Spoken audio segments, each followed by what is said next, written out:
Christine McKay, welcome back to another installment of Why Not Ask, formerly known as In the Venn Zone, where I'm coming to you every week on Tuesdays at 5 p.m. Pacific to share some thoughts and insights and occasionally guests on the topic of negotiation. And in January, we had just we talked a lot about the importance of knowing what it is that you want and being clear and specific versus general, and being clear versus certain, and we just had a number of different conversations around getting clear and specific about what it is you want. But for the month of February, I wanted to take a little bit of a step back because it came to my attention over the course of the last month that some people are just not so sure about the negotiation lingo and what's negotiation versus what's not negotiation. So I've come up with what I think is a fun way of describing what negotiation is for folks. And this is kind of a play on something that was designed by some Harvard professors and talked about in Getting to Yes, where they talked about an orange bud. And so I've kind of given you a little hint. So I've given you a little sneak preview. So if you tune in late, you won't have the sneak preview. Those who are watching right now, you'll get a little bit of the preview. If you're watching live, if you're not watching live, you won't have. You'll get the preview. Anyway, so what the heck? So the title of this episode is Negotiation and the Egg. And I posted in the comments, in the description, what does negotiation, what about an egg? You've got three people and you have one egg that you just pulled out of the carton. It's fresh egg, it's a raw egg, you just pulled it out of the carton, and three people want that egg. What do you do with that egg? Hit pause for just a second, or I'll give you just a moment to type some thoughts into the comment section. How do you get three people that one egg?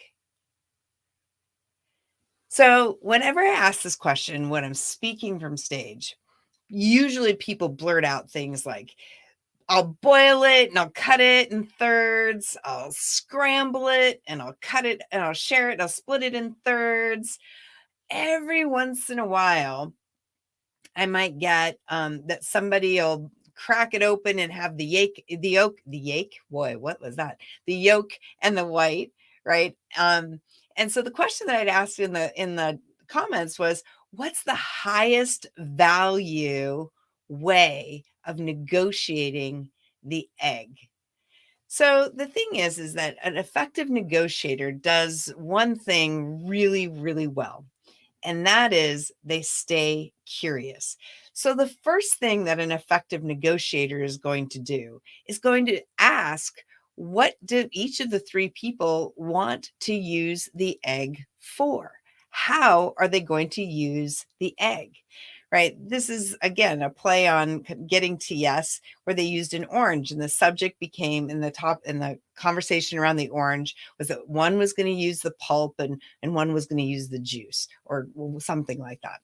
But the egg is more complicated, right? Because even though the egg has three parts, what is the highest value use for that egg?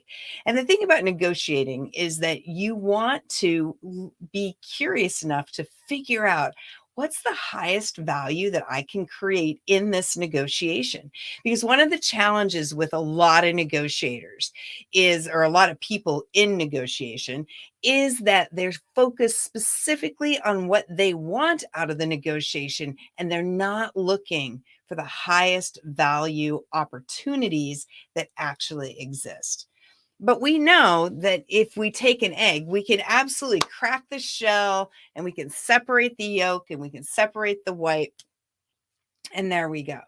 Now, that's kind of the obvious. So you end up with the white which that looks really weird in my green screen. So you end up with the egg white and you end up with the egg yolk. So you could make mayonnaise with this. You could still make an omelet with this and split it, right? So you could still split that amongst three people if you wanted to.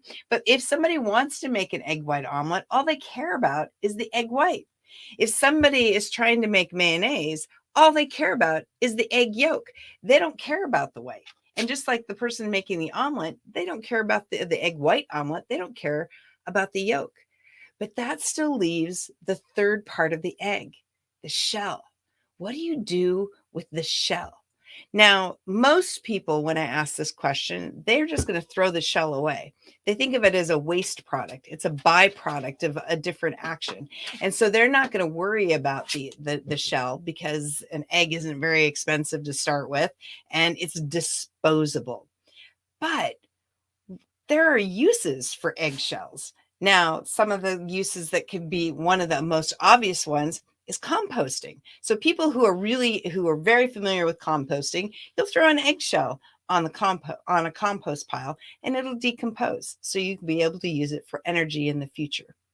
But there's still an even higher value use for an eggshell. But there's a trick to it.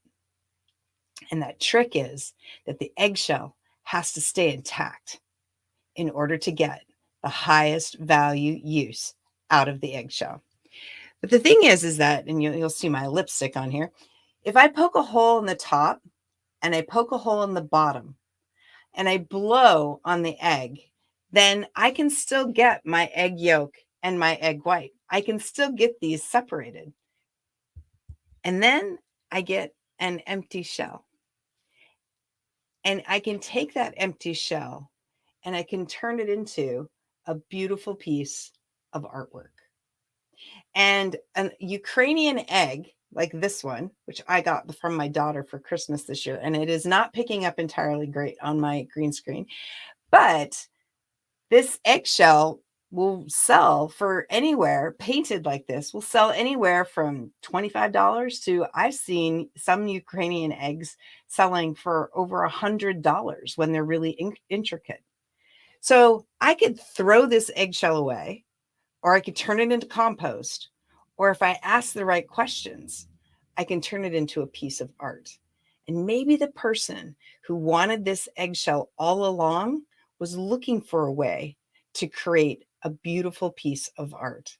And so the highest value use is taking an unconventional way of separating the yolk from the white by poking a hole in it and blowing on it in order to get the 3 different parts of the egg that create the most value.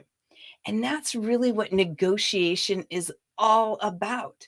It's all about taking something so common, which, because by the way, the egg is the most common food source in the entire world. One of the most common, I can't say it is, it's one of the most common. Almost every culture uses eggs in their diet.